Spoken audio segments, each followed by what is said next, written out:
Good evening. Welcome to Blue Table Talk.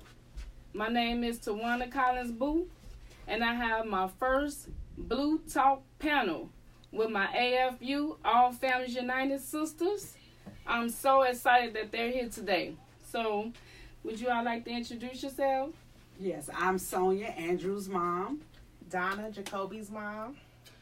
What's my name? No. Tamara, Tamara, T, Terrell, and Xavier's mom. Yes, and today, hot topic, CPS STRIKE. Oh my God, they did it. So, how do we feel about the strike, ladies? Wow. Well, as I said earlier, the strike threw me off this morning. I don't have any earrings. I don't have a watch. Let's just start with that. This is what strike moms look like. Because, of course, once they announced the strike, or actually Mayor Lightfoot canceled classes today. Okay. So we have to be clear on what happened. She canceled classes today in anticipation of the strike going forward. So of course, you had to, everybody I think that I know of had to scramble or find somewhere for their child or children to go when schools classes were canceled today. And then as of today, we've all received our robocalls, right? That the strike has started. Yes. It started, so day one. Wow. Anticipating day 2 tomorrow. Yes. We've already received that call. And what time did they send the robocall? For the first cancellation, Wednesday night. They sent it for Thursday. What time was it? Actually, I think it was about midday. Yeah, I was still at work. I was still at work too. It was about midday. Okay. Midday, I got the call that, as they said, class would be canceled. So it's about midday. We got it on Wednesday. Okay. So you got to scramble and try to find somewhere for the kids to go Thursday. But the school is actually still open, right? Right. Okay. So you can take your kid, but it's just not no instructions going on, no educational the administrative staff at the school. Well, so they say. At my youngest son's school, I found out yesterday that only the principal and the vice principal would be there because CTU instructed parents to sign up for the contingency plan, and I don't think people thought the strike was real, so people didn't go online and sign up. I was one of 2 parents who actually did it on Wednesday. Wow. So I am going to call his school in the morning just to see if more parents signed up. It wasn't mandatory, but they needed to know how many children were coming to, decide how much staff they needed to come in and how much food they needed. So my oldest son's school, my son who has special needs, autism, Terrell, I did talk to one of the administrators yesterday, and point blank, there will be no special needs staff in the building. So why would I send them there? Right. But some people would probably have to. Yeah, so that was my next question. How does CPS strike affect our kids with special needs? Because you said no special needs people will be there to assist our kids. So what's left for us? And the park district, thank God they didn't strike, but they're charging, right? God. Yeah, they're charging. And there's only 40 spots per park, depending on the size of the park. I did hear that last night. So once the 40 are in, that's it. Yeah, and maybe a little more at the bigger parks, but by my house is Hayes Park, and it's not that big. So was that all the parks, or was it certain parks that was open? I think all the parks are open, but only certain parks had a special rec. Yeah, we already and know. See, we only got a couple of them. With Jesse Owens, their opening was from 2 to 6, the regular time that the kids are at school. So they didn't even have morning session for us to bring our kids. Oh, so special rec. So right. So it still affected us as parents because we couldn't bring our kids until 2:00. Oh, you at work. You at work. You still have to find a way to have your child taken care of because you couldn't bring at Jesse Owens to 2:00, and that was the regular time kids get out of school, 2 to 6. So parents were still trying to scramble to get someone to care for our child. Now, the school said they're open, but with a child that has special needs, will that staff be able to work with our kid? Will that staff be able to know our kids' ups and downs, twerks, and different things that they go to through to be able to deal with our kids that long? Also, there's no bus service. Most of our kids depend on bus. So we still would have to take off work, go get our child, and then come back, bring them to school. So we're still up in the air about where our child go as we try to go to work and maneuver around this strike. Wow. And that's like half day because you still have to send your kids half day either with a relative or something before you take them to the park for the other half of the day. And then some kids have, different eating. So they eat certain things. So you can't just take them anywhere. So if there's no one there at the school, they have the school open, but they don't have the people in the kitchen department there, right? So yeah, they're sending in foods. Yeah, I was gonna say, wow, I had a list from the Sun-Times, and it was all over the news. So this is actually today's paper. And while I'm going through this list, I'll just go through it quickly. It would be great to hear from our special families. What did you guys do with your children today, and what are your plans with your child or children while this strike is going into day two? Right. But on the news and in the paper, I kept hearing where you can send your kids during the teacher strike. So Chicago Public School, the libraries, the schools, safe haven sites, the park districts, YMCA, the Chicago Children's Theater, Beverly Arts Center. I think the Shed Aquarium is charging $100 a day. $100 a day? Yes. Yeah.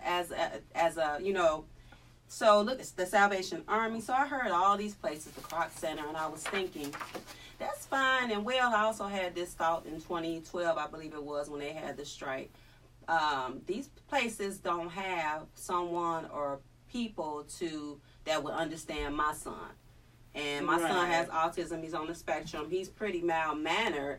And even with that, I only put that out there to say because children have different behaviors anyway. But mine is he's 19, and at that time he was 12. So he's on the milder end of the spectrum, but there's no real conversational skills going on where he can't tell you his needs and his wants. You kind of have to know him as a person. So all of these great places that are open for the children, they were not great for my son or anybody that I know of in the special needs community.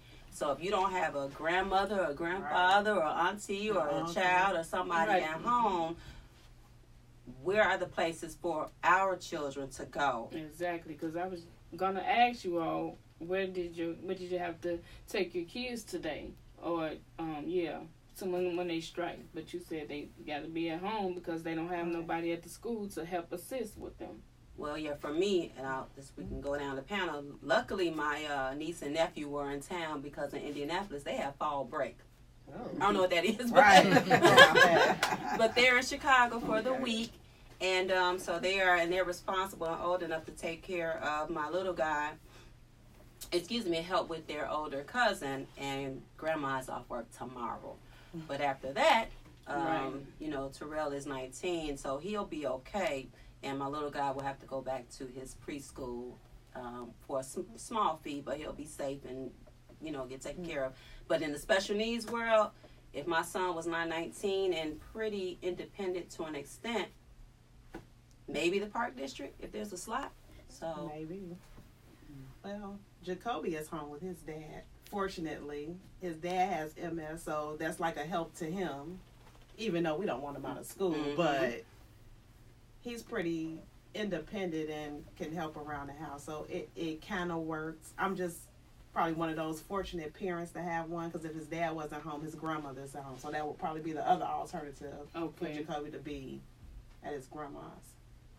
And Sonia? Well, for me, I kind of lucked out today because I work from home a couple of days out the week. So I was able to stay home with Andrew today, and then Dad doesn't go to work until 1. However, if this strike continues, next week it's going to be kind of hard because I do have to go in the field. I do have to go in the office Monday and Tuesday. So I'm really up in the air because, as I state, his part, Jesse Owens, he can't come to 2 p.m. So I'm up in the air. I don't have any relatives that's here that understands Andrew, and Grandma lives too far. So at this point, we're going to have to wing it day by day to see what we're going to do. Hopefully the strike will not last long, but hope that he can get back.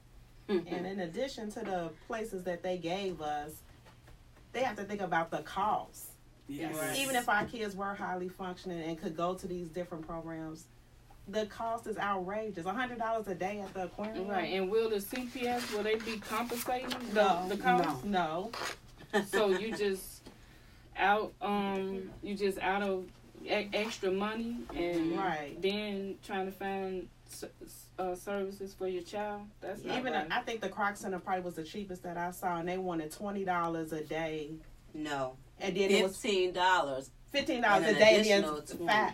All that was additional $5 if you wanted child care. No. Additional $20. Oh, my That's fault. 35. Okay. Additional 20. If you wanted after school care, which The that would be me. Beverly Arts Center, if you add before care and after school care and then in between care, it was $62 a day. I've already paid for after school for the month for my son. And how much was the park district? Park district, if your kid wasn't a park kid, is $60. $60. $60, and spots are limited because so many parks are not able to take everybody. So it's $60 if your kid was not already a park kid. That was $60 a day? Yes. Whoa. Yes. Okay. $60 a day. Yes. And can I say too, it just popped in my head, this is not an anti-strike panel No, at all. that was my next Yeah, question. we're just I saying was our just, needs. you know, Our needs based for on our needs. Yes, We I just- want to put we that just- out there. as expressing as moms of children with special needs, what are our options? That's what we're discussing today. So no, we're not against the CPS strikes because we want our kids, all of our kids, to get everything that they need. If they missing books, librarians, counselors, we want our children to get the best, the very best of what CPS have to offer. So no, we're not against the CPS strike at all. We're in agreement with it. We're just voicing our opinion about what are our options for as parents of kids with special needs. So that's what we was doing today. So did the Tam, did they have a list, or was it a website where they can go on to what was that in the Sun Times where they had the list of the with the prices? Yeah. So in the Sun Times, on a lot of the news channels on their websites, they had the information. CPS on their website, you can, when you go on cps.edu/contingency plan, I got that. And you go in and you sign up and you put your zip code in, it gives you a large map of locations where you can choose from to sign your child up. And it wasn't mandatory, but I think that as a parent you should, but as a special needs parent, I think you also should call to see if they can even address the needs of your child, of your baby. But all the information is online, probably on every channel, the networks, website, things of that nature. Yeah. And I'll share it on our AFU Facebook page. Okay, yeah, we'll share the information out on our page, and you all could contact some of the places that we mentioned if you have the funds. So to do it. how long do we think the strike will last? I hope tomorrow. Is it? I was thinking the same thing. Yeah, they already had there was no school on Monday, and then they're out, Thursday and Friday. So, was wondering, do you think they, CPS should make the days up? The days that they're losing. I'm hearing that this is outside of the special needs world, but I was reading today how the athletes, if they don't have a certain amount of games in by a certain date, they can't participate in the playoffs or championship.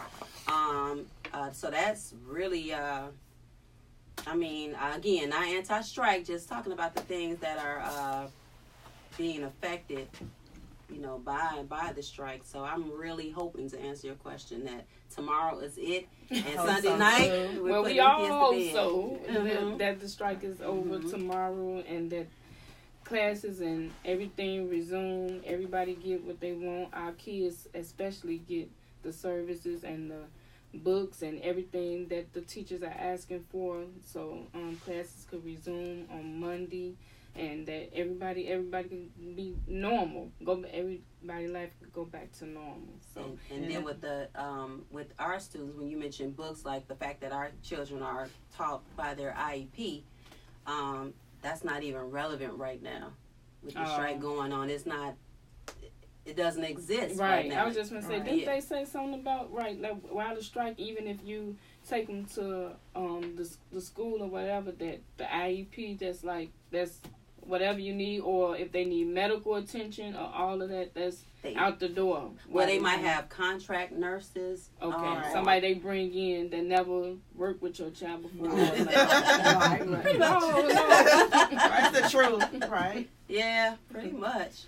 Oh, wow. So, so we definitely hope that this strike ends tomorrow and that everything resumes back Monday. But like my AFU sister said, that, you know, she's going to put the list that we talked about, and you can go to any news channel and look up the list if you need to find you one of the services that we said, the Park District or the museum or anywhere that's offering services while the school out. But we're going to pray that the strike be over tomorrow. But I want to thank my AFU sisters, All Families United. Tam, just real quick, can we just tell a little bit about AFU? And this is your AFU board, so we want to thank the AFU members for watching us today. This is a very exciting moment for me, for real. I'm so glad you having us. Thank you. Finally have my AFU sisters around, because they like, you always AFU. This is the board members of AFU, my sisters. We hold events. The holidays are coming up. We give to the homeless shelters. What's the Christmas? We give the gift giving for Christmas. So we do have events and do things, and we have probably events coming up. So please watch out for AFU, because we will be having things coming up. But Tam, real quick, just the TAM version of AFU. Oh, wow. When did we start? We started in the Woodson Library on a Sunday afternoon. In November. Talk about your vision. Talk about my vision. It was your vision. This was her vision. Rumor has it, no. No. We are we are amongst a lot of great organizations in the city of Chicago and the outlying suburbs. You've heard Tawana mention them several times, from the Answer Inc. to A Place for Me to CAC, which they're having an event coming up in November, which I got to buy my ticket.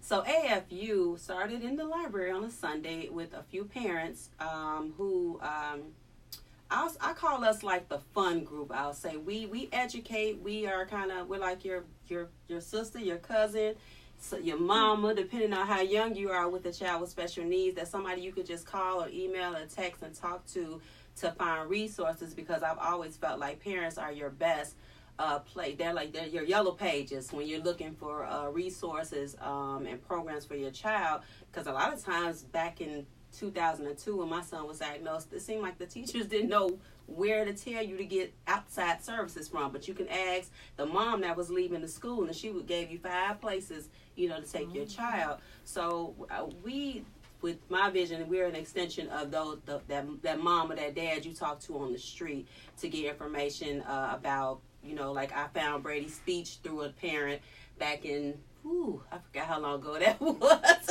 It was years ago when my son was first diagnosed. And 2019, and Tawana is still coming faithfully with George, who's doing great, by the way.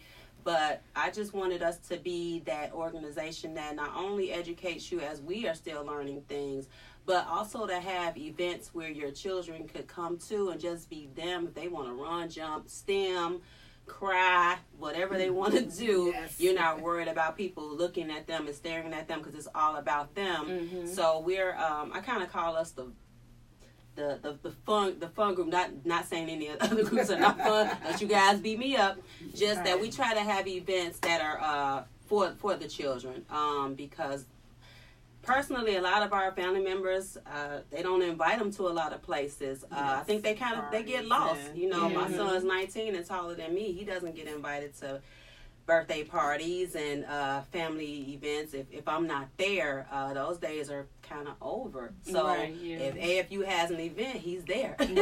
Or our children are there. So we're on Facebook 99% of the time. We are. It's on me that we don't have a website yet, but I'm a working mom and a whole bunch of other stuff. It's excuses, but it's the truth. So hopefully in 2020, you'll see some. I always say good, great, or better. I think we are great, and we're working on being better as an organization. Oh yeah. Work in progress. AFU is good, great, and better. So look out for AFU because we will have an event coming up soon. And we would love for you all to come and join us. Our annual holiday. Yeah, our annual holiday party fun. We had the ties, and then last year we had the pajamas. So that was really nice. We really enjoyed it, and I really appreciate when we do the fundraisers and we give back to the homeless shelter and the kids. Yeah, we even this summer we did the books too. This was the first year that we participated in that. Right. And 4 children at an elementary school received like $20 each worth of books. I love shopping on Amazon anyway.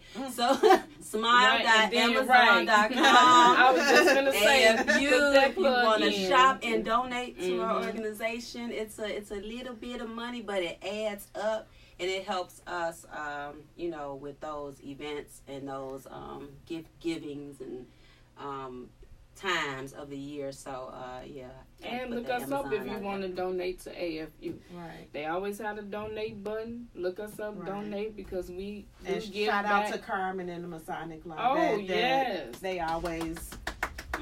Oh yeah.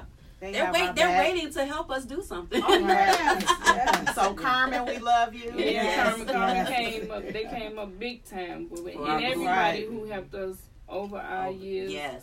Jesse Owens Park. Everybody who helped us over the years, we appreciate y'all, and we look forward to our next events and everything that we have coming up for our kids. But I want to thank you all for joining me tonight. And hopefully you all come back to Blue Talk panel because I really enjoyed this. So I'm going to get y'all on camera. Y'all coming back?